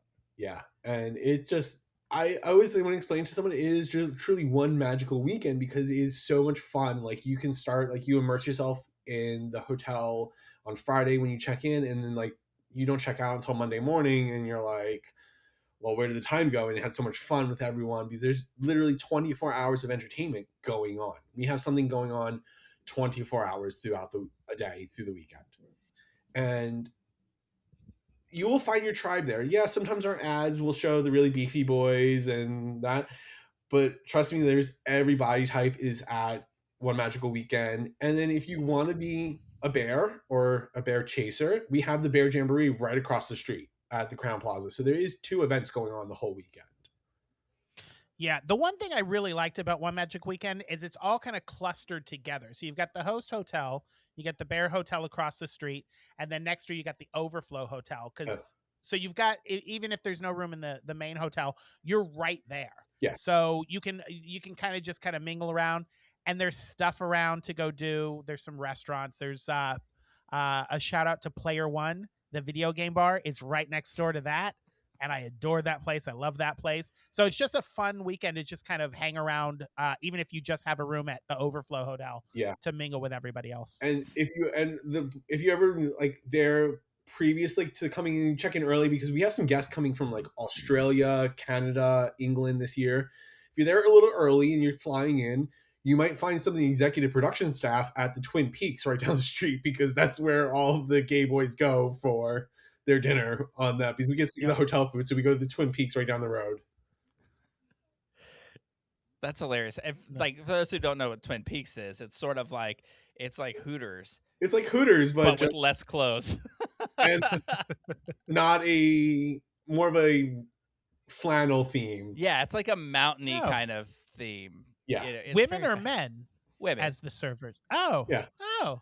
It's funny because there's a Twin Peaks near, like, I play in this gay softball tournament. I think it's down like in on the east side of Orlando, and then there's like a Twin Peaks there. So in the breaks between that, we all go there, and it just makes us laugh that it's just it's like full of gay softball teams in a place that you wouldn't expect it. So.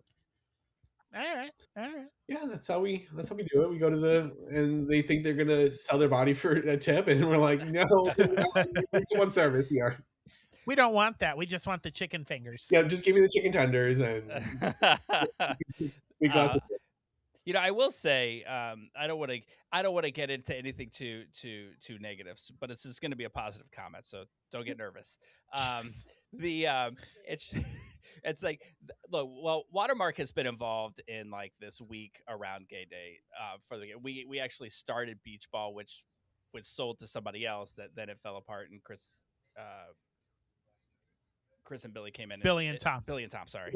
It was Chris before, right? Came in and got that going. But we've kind of dabbled in other projects and events, and it can be like the fighting, the heated rivalry, if you will, of Gay Days can be there. Yes. And like we got like lambasted for throwing an event one year, and we put a billboard up in the parking lot of a popular bar, and they hated us for it. And I get it. In retrospect, maybe that wasn't the best idea.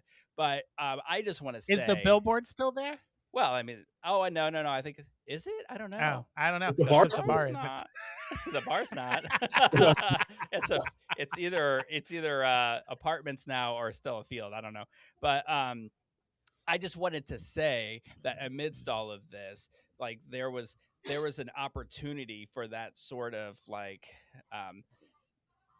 Well, I could say this, right? Because it's my podcast. This sort of petty fighting to continue. And I want to say that the way that One Magical Weekend has handled the events of the last 2 weeks, I think have been amazing. And I think it's really shown this sort of feeling of love and fun and community that this week has always been.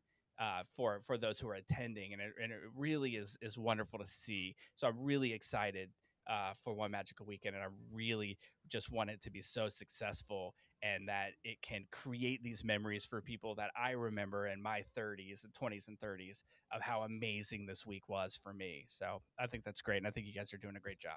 I appreciate that. And I always say, like, we're like drag queens. We may be catty and bitchy to each other, like, in public, but deep down, we both have a really good respect for each other. And I have spoken to the other owners.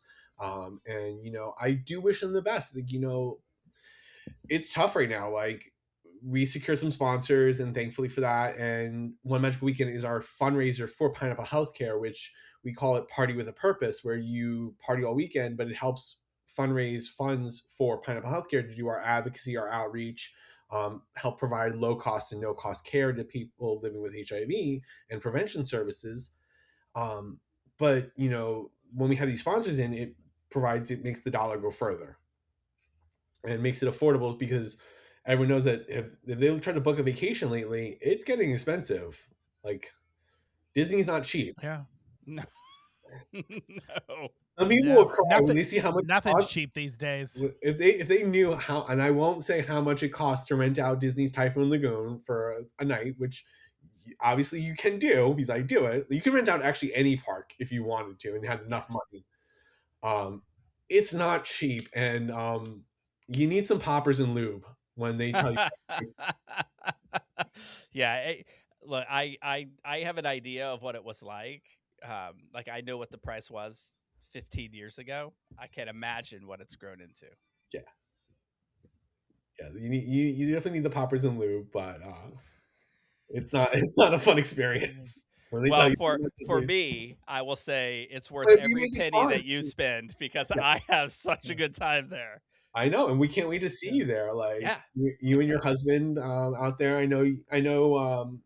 You'll be. I'll find you in the lazy river somewhere or on the wave pool. Absolutely. You know, and I'll say this too, because when it comes to like events like this, a lot of people talk a lot about drinking, and because I'm the why not part of this podcast, I will just say for people who don't drink, it is as fun as anything else that you could do.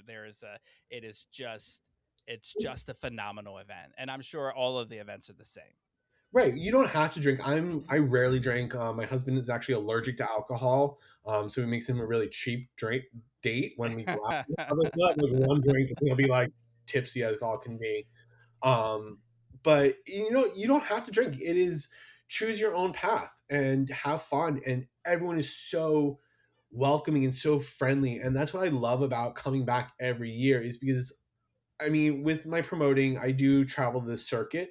I go to like Purple Party, MAL, Mid Atlantic Leather, and see my friends at Kinetic and down in Miami Beach Pride and stuff like that. And I get to see some of the familiar faces that I don't get to see. Like some of my friends are in New York or in Chicago, and they all come down in Orlando, and I get to see them. It's like a big family reunion. Yeah, it really is, and it's great. And you know, you say everybody's really nice. The staff, I think, like the staff of Disney wants, like they beg to work that night because it's just fun. Yeah, they do. Yeah. Even the hotel staff that because the hotel has to bring on extra staff to accommodate because we have the full hotel buyout. It's 490 rooms, and we cram those people into those rooms. There's people sleeping on air mattresses in those rooms. But they have so much fun. The staff at the Sheraton Lake Buena Vista, they rave about our event all year round. They're so amazing, and we really couldn't do it without them there too, because there's only about 6 of us that work on this event all year round, and we rely on this hotel staff and volunteers that come in every year to do it. But there's only about 6 of us that work on it all year round. Well, as a community member, I really appreciate that you guys do that. I really appreciate that you're keeping this tradition alive and going and providing something for our community in this otherwise crazy state that we live in. We have Oh, this wonderful event and bubble of hope and happiness, and so thank you for all the work that you do to make that happen. oh no, I appreciate it. I love doing it. It makes it so much fun. It's the highlight of my year. And it gets these like surprises, like when we start working on, like we're starting to talk about 2027 right now. Like, hey guys, let's start like thinking of like themes and like what our overarching idea will be. And it's really a lot of fun. Awesome. Well, congratulations Nice. on the event. Now Yeah. we are going to talk for a few minutes about a movie that we decided to watch. You're welcome to stay and be involved in that, or if you've got to go, that I completely understand. I have to go because my husband has made dinner and he's waiting on me. I hear him feeding the dogs already. They're probably nudging him. But it is a great movie and it is one of my favorites. And I quote it a lot. But I do enjoy it. Jeremy, I can't believe you hadn't seen it in like ever. And No, I've seen it. I thought It's been a while. Okay. Probably it's just been a while. Oh, I think it was because you had never talked about it on the podcast Oh, before. right. Oh, we just haven't talked about it on the podcast. Yeah. Yeah. But it is one of my favorite movies, and Robin Williams is an icon, and Nathan Lane is amazing. Yeah, it's very quotable. In fact, my only comments are just my favorite quotes from it, which is like 3 pages of quotes. So thank you so much for your time. Go enjoy Yes. dinner. I really appreciate you being here, and I appreciate your sponsorship and the love that you give us. Yeah, my shameless plug will be please visit onemagicalweekend.com or bearjamboree.com and book your hotel rooms because we are almost sold out of our hotel rooms. So you have to go to the overflow, which still I much prefer like if when I tell someone they have to go to the overflow, it's not that bad because you get a free breakfast. It's included in your hotel stay. But please check it out. Follow us on social media, and I will see you June 4th through 8th at One Magical Weekend. Awesome. Thanks so much. Beautiful. Thanks for being Thanks, here. Ethan. Have fun. Stay warm, Jeremy. I will Bye. try. All right. So that was great. It was great having him on. It's nice to have guests and do new things. So if you haven't picked up on it, the movie we decided to watch for this week was The Birdcage. It is the 30th anniversary of The Birdcage. Isn't that movie came out crazy? 30 years ago. 1996. Flippin' nuts. So Birdcage, for those who don't know, is based on a 1978 French film, which is based on a 1973 French play. It was made into a Broadway musical in 1983 by Harvey Fierstein and Jerry Herman. And I have to hire. Is it because it was Gasparilla recently? He's like Harvey. It's because every time I say Harvey, I want to say Weinstein, and I have to stop myself. Yeah. And I had to stretch out Harvey to remind my brain it's Fierstein, not Weinstein. It's directed by Mike Nichols, who is one of the greatest directors of all time. Who's Afraid of Virginia Woolf, The Graduate, Silkwood, Working Girl, Angels in America. He's an EGOT, even though you don't recognize any of the EGOTs as true EGOTs. He's probably the closest thing to a true EGOT. There's some. Because he has an Oscar, an Emmy, and a Tony for directing, and then has a Grammy for Best Comedy Album. And this was back in the 1950s or 1960s, and back when like comedy albums were kind of circulated with regular albums. So like there were comedy albums that were nominated for Album of the Year at the Grammys back then, because they didn't have TV or comedy specials or HBO or anything like that. So a lot of comedy was done through records and albums. So there were comedy albums that were nominated for like Best Album of the Year. Hi, Chris. So he's probably the closest to a true EGOT in the realm of what he does. But yeah, so yeah, great movie. All right, so that's all I have to say. All right, well, thanks for joining us. Let's talk about what other people thought about it before we talk about what we thought about it. Okay. What do you think the Rotten Tomatoes on this is? I don't think I know because I bought this. I was going to watch it for free, but it was with commercials. And I was like, you know what? This is the kind of movie. I don't know where Ethan got that. I'd never seen this movie before. I watch this movie at least once a month. Oh, really? Every month for my life. I think it's because we said we haven't covered it. So but yeah. I would always watch it because it would bounce for some reason for like years. It would bounce between Amazon Prime, HBO Max, and Netflix. Like one of them always had it. And then I pulled it up to watch it and none of them had it. It was on Tubi for free, but it was with commercials. So I was like, it was on Pluto TV for me. Oh, Pluto. Like, yeah. We watched the first 10 minutes and I was like, where can I bought it. Fucking rent this? Yeah, I ended up buying it because it was only $15. Okay, listen to this because this pissed me off. I love this movie, but this pissed me off about it. So I went on Fandango to buy it because I get all my movies from Fandango. And I bought it for $14.99. After I finished the movie, it suggested to me that I should buy their double feature pack for $19.99 of Birdcage and Bottoms.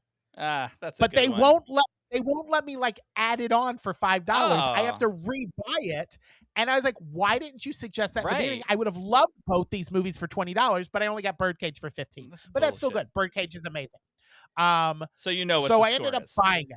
So when you buy things on Fandango, Yeah, it tells the you. score is on the top, and I was like, damn it, I saw it. So I know that I hate both these scores, Yeah. and I hate whoever, because it's like, how stupid are you? Yeah, it's it's 84 critics and 81 audience. Yeah. So I went through because How much do you hate the gays? listen, let's be real. This is one of the greatest gay movies ever made. Yeah. And This is a gay movie made for the straight people, so you wouldn't Right. review bomb it. So I think what happened is that people were just stupid, and a lot of the reviews, like the negative reviews, are more recent. So it's like, Yeah. you know, and some of them are like people complaining like, oh, it doesn't hold up, like the jokes don't hold up, because there are certain lines that are a little like, now it's sort of very un-PC, but that was because they were The one by- where Gene Hackman says they found him in a bed with a black whore.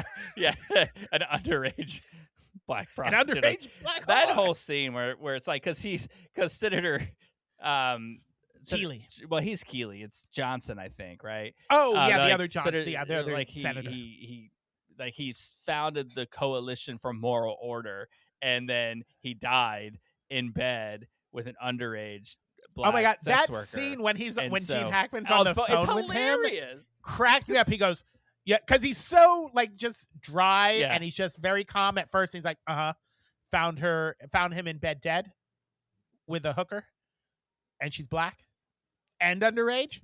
Okay, And then he and he hangs up It's the like, phone. And I'm ruined. Yeah, so here's what I had to translate this because it was in Portuguese. This is what one of the reviewers said about it. I couldn't disagree with words that like translate must have gotten this wrong. Weak Yeah. movie. The script is weak. The scenes are weak. The story is weak. This is where you know it's a lie. The cast is weak, and nobody helps improve the movie. The characters are weak, and the movie should have much better and more relevant scenes to make it good. Well, I will say this: Portugal is weak, and that's why the U.S. has bases there. Moving on. So anyway, I mean, we obviously love this movie. If you listen to Love the it. first two episodes of the podcast, we kind of talk about it a bit. I think when we talked about Harvey Fierstein, we talked about how he was heavily involved in the La Cage aux Folles Mhm. Broadway production of this, which you know, is also great. It's where the song "I Am What I Am" comes from, and it's phenomenal. It's a musical. But like every scene, like rewatching this, God, sometimes I love that we do this podcast because we get to rediscover these things. And every scene, it's not a flawless movie. I'll tell you. I'll point out what I don't like about it. But it's like every scene, something starts to happen, and you see a person, and I'm just like, wow, they are phenomenal. Like Diane Weist. Diane Weist. Tomato. I actually looked her up. They say why East. Why Well, Ice. she says Weist, so I'm gonna go with Okay. whatever she says her name is. And she's phenomenal. Look, if you don't know her, what do you watch? Because she's great. She was in the original Footloose. She was married to the mean pastor, and she was cool in that. She's in this TV series called Life in Pieces that I absolutely love. And then she also has 2 Academy Awards. Yeah. But she's in Parenthood, the Parenthood? movie Parenthood, which is one of the Yep. all-time favorites, and I love that. Bullets Over Broadway. Gene which she's Hackman in amazing in. this is just incredible. Like he's so good in this. Yeah, the whole cast is absolutely amazing. And because I was going through, one thing that I wrote notes on is actors and actresses who were originally offered the parts who turned them down. And got us this cast. But Diane Weist, originally that part was offered to Diane Keaton. And it was offered to her at the time Steve Martin was attached to play Armand, who is the Robin Williams part. Oh, And Robin Williams was to play Albert. So it was supposed to be Steve Martin and Robin Williams, but Steve Martin had to back out because he was filming Sergeant Bilko at the time and couldn't do both films at the same time. wow. I'm so glad he had to back out of that. I don't picture him in that role. No. So the reason that Diane Keaton backed out is because Steve Martin was in it, and she felt that playing the wife of the senator was too close to the character she played in Father of the Bride. and that because Steve Martin was in it, that people would associate the two movies together instead of letting the movie stand on its own. So she stepped out, and they hired Diane Weiss. I think too, like Diane W was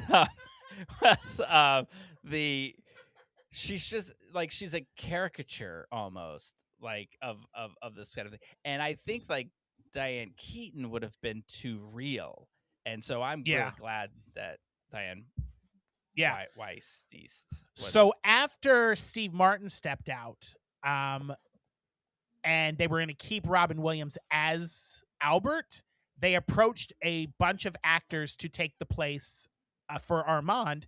And those actors, some of them were Anthony Hopkins, Kevin Kline, Jim Carrey, and Billy Crystal, all of who passed. And then Robin Williams is the one who went to Mike Nichols and said, hey, I really would like to play Armand, because he had played so many he had played Hook and Mrs. Doubtfire and Jumanji. He had played all these crazy characters. He wanted to play, for lack of a better term, the straight guy. Yeah.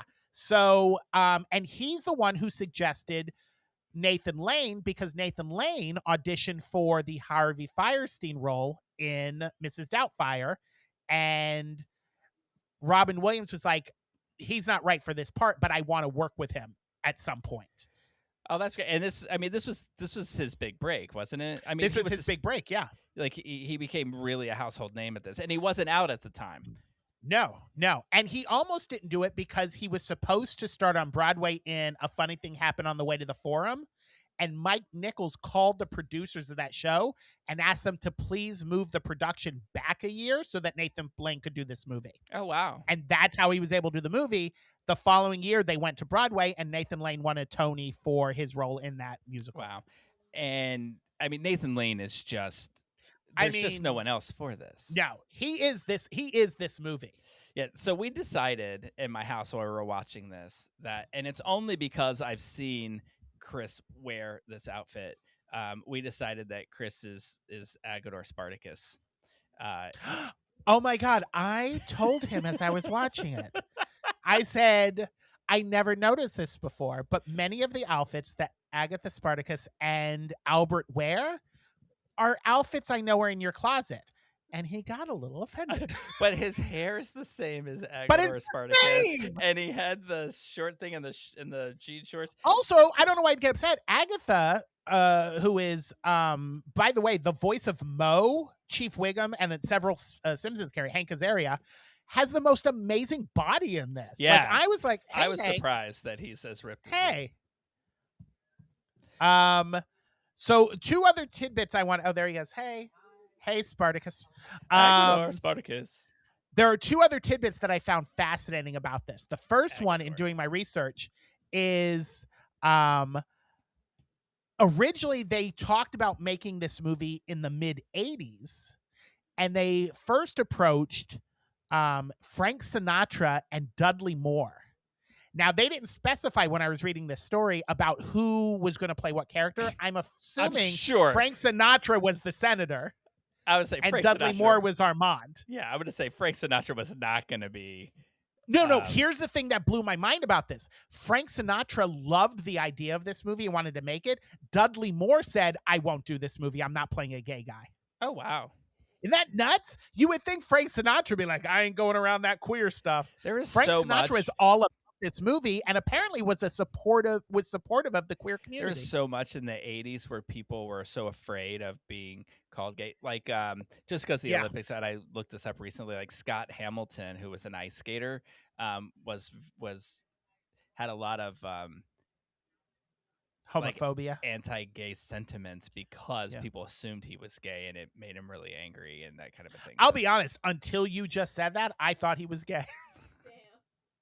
Honestly, I thought he was gay. Now he just yelled out another gay slur. But no, he wrote a memoir about it and then said that there were some gay skaters that actually helped him through all of that kind of thing. But anyway, good for him. So it's not surprising that Dudley Moore would be like, because I'm sure if Dudley Moore played that role, people would think immediately he was gay. Yeah. By the way, Dudley Moore in Arthur 2 is heaven. All right. He's also good in Arthur 1. But based on just his movie selections and, just what I knew of him, I totally thought Frank Sinatra would be the one that had a problem with making the movie, Right. but he was all in. Well, good for him. The other thing I thought was interesting is there are two actors in this movie who about 10 years after this movie came out were nominated for Oscars the same year. And I don't think you'll be able to guess which two actors it is. They were nominated for Oscars in 1996. No, they were nominated 10 years. So 2005, about almost 10 years after this movie. Two actors so in this they're movie in were this nominated movie. for Oscars. Yeah. And they got nominated. Well, I mean, Robin Williams. Was he still alive? He was still alive. Yeah. He didn't die till 2014. Okay. I'll say, because it's a little misleading, they got nominated for Best Screenplay because they both wrote screenplays, not acting. But here's the thing that blew, because I didn't know this, and I'm a big Oscar. No. So the two actors, Dan Futterman, who plays Val, the son, wrote the screenplay for Capote. Really? Yeah. And Really? Grant Hesloff, who plays the National Enquirer photographer, wrote the screenplay with George Clooney for Good Night, Good Luck. What was his name? Grant Hesloff. He's the Enquirer's photographer. He's the photographer for the National Enquirer. He was also the video guy in True Lies. Did you know that? Anyway. Yes. Yeah, he was. But they both lost that night. Dan Futterman, who wrote Capote, lost to Brokeback Mountain, and Hesloff lost to Crash. Oh, wow. No one That's likes to lose to fascinating. Crash. So I will say this about Dan Futterman's character. He was in Judging Amy, so I know him from that. I love that show, Judging Amy. And he was also in that movie Enough, which, by the way, if that's ever on, I will watch it. It's one of those. It's a good movie. It doesn't matter at what point in the movie. That's one of those Jennifer Lopez movies that I'm all for. All about it. But his character in this, he pisses me off in dick. it so much. I hate him so much in this movie. Yeah, one of the reviews that people didn't like is like they said that they didn't develop this character at all. He was just a one-dimensional, hateful little whatever. Yeah, this isn't one of those movies where it's straight up, oh, these are the heroes and villains. It's not like a Marvel movie. But he is straight up the villain in this movie. Yeah. He is just horrible. Do you know who's great in this movie? And it's a very short role. Callista Flockhart. She's phenomenal. She's funny in this. She was like 18 or 19 when she filmed this, and this was before she was in Ally McBeal or anything. She was before she was big. Really great. I'm so impressed with the cast. So many moments in this, like I was saying earlier when Ethan was on. Like I quote it all the time. And anytime I hear like that song "We Are Family" comes on, I'm doing the Gene Hackman like "We Are Family." The so other thing funny.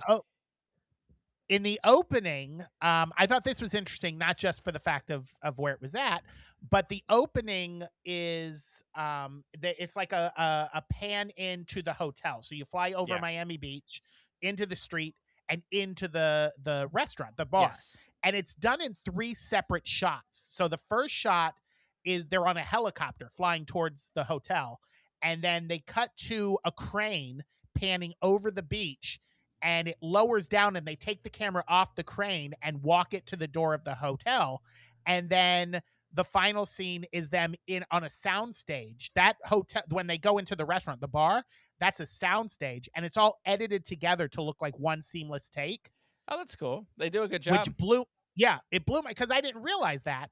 But that particular building that they pan up to for the exterior is the Carlisle Hotel, and in the lobby is now the Birdcage Cafe. And when me and Chris went to Miami Beach last year or 2 years ago, we stayed above that cafe, and I thought at first because he got it like an Airbnb. It was Verbo, which is like an Airbnb type thing, but it's not a traditional hotel. It's a condo hotel where people buy the condos with the knowledge that it will be rented out as a hotel room, which I thought was an interesting concept for a business.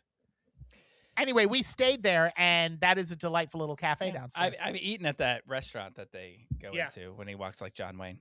It was all very good. One thing I found it was interesting about it that I looked up, that scene when he's yelling at Agador Spartacus about like the soup, and then he falls and he gets Yeah, up and that's not- he yeah, starts that's not yelling at planned. him, and I was like, I've just noticed this. I was like, is he laughing? He was kind of laughing because he wasn't supposed to fall, and they kept it going, and it was Yeah, it was the funny. three of them, if you look at their faces, the son and Spartacus are trying to hold back laughs, and he's yelling at them, and you can hear him laughing through yelling. And it's my favorite scene in the whole movie. I think it's hilarious. Yeah, my favorite scene is like the big reveal at the end, and and he's like, Gene Hackman just keeps going, "What? I don't understand. What?" And then he goes, I feel like I'm insane. Oh, I do that all the time. I'll be like, I feel like I'm insane. It's a great show. It's five grapes. It's wonderful. 5 grapes across the board. Got to see Me it if and you Chris haven't seen it. quote this movie all the time. We say pierce the toast to each other all the time. at least 10 times a week. Yeah, if I mess something up, I'm like, I pierced it, like, ah! And Nathan Lane is so funny in it. Another thing I always do is I call my brother. I say, "You old so and so," and then anytime somebody asks me a question and I don't know the answer, I'll say, "I don't know. I felt confused, bewildered," and then I'm like, "Was that wrong?" It cracks me up. It's such a good show. Yeah. Yeah, see it, love it. So glad we got to watch it again and relive it, and I love it. And I realized this because it's the 30-year anniversary of this. It's my 30-year college reunion this year, and I was in college, right, watching this movie. That dancer, I was madly in love with him.